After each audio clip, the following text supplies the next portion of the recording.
இந்த மட்டன் கறி பேர்ல மட்டும் ஈஸி இல்லங்க. உண்மையிலே ரொம்ப ஈஸி செய்யறதுக்கு. 2டே 2 ஸ்டெப் ஃபாலோ பண்ணா, நீங்க என்ன உங்க குழந்தைங்களே சமைச்சுருவாங்க. ஒரு பான்ல எண்ணெய் ஊத்திட்டு, பிரிஞ்சி இலை, பட்டை, கிராம்பு, ஏலக்காய் இதெல்லாம் அதில சேர்த்துருங்க. வெங்காயத்த ஆட் பண்ணிக்கோங்க. வெங்காயத்த பத்தி எனக்கு தெரிஞ்ச ஒரு விஷயம் சொல்லட்டுமா? அது ஒரு மேஜிக்கல் வெஜிடபிளுங்க. நீட்டா கட் பண்ணா அதுலேருந்து ஒரு ஃப்ளேவர் வரும். பொடியா கட் பண்ணா அதுலேருந்து ஒரு ஃப்ளேவர் வரும்.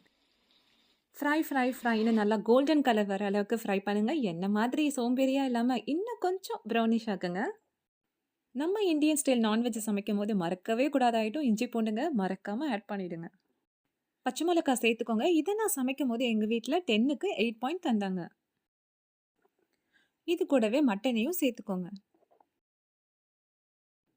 இத ஏன் நான் ஈஸின்னு சொன்னேன்னா, வெங்காயம் ஃப்ரை பண்றது மட்டும் தான் நமக்கு டைம் எடுக்கும். அத முந்தின நாளே நீங்க ஃப்ரை பண்ணி ஃப்ரிட்ஜ்ல ஸ்டோர் பண்ணி வச்சுட்டீங்கன்னா, மறுநாள் ரொம்ப ஈஸியா இருக்கும். அது மட்டும் இல்லாம கூடவே அடுத்தது தயிர் ஆட் பண்ணுவோம். இந்த தயிர்லயும் சேர்க்க வேண்டிய பொருளெல்லாம் சேர்த்து ப்ரீவியஸா மிக்ஸ் பண்ணி ஸ்டோர் பண்ணி ஃப்ரிட்ஜ்ல வச்சிடலாம். இது 2யும் சேர்த்தா போதுங்க. மறுநாள் ரொம்ப ஈஸியா இருக்கும்.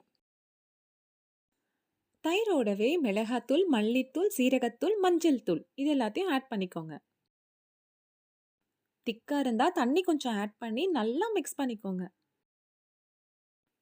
நல்லா மிக்ஸ் பண்ணத இந்த மட்டன் கூடவே சேர்த்து இன்னும் நல்லா மிக்ஸ் பண்ணுங்க. தேவைப்பட்டா தண்ணி கொஞ்சம் ஆட் பண்ணிக்கோங்க.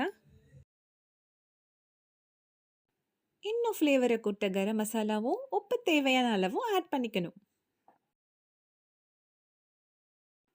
என்னோட கடாய் எவ்வளோ அழகா போஸ் குடுக்குது. ஆனா குக்கர் ஒத்துழைக்கவே மாட்டேங்குது.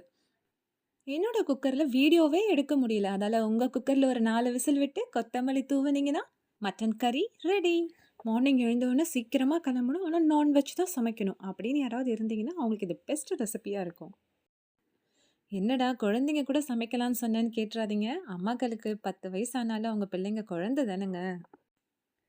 நான் இத ஃபைனலா டேஸ்ட் பண்ணும்போது என்ன நெனச்சேன்னா, கஸ்தூரி மேத்தி கொஞ்சம் ஆட் பண்ணியிருந்தா, மேபி இதுக்கு 8 பாயிண்ட்ஸ்க்கு மேல 9 குடுத்துருப்பாங்களோன்னு நெனச்சேன்.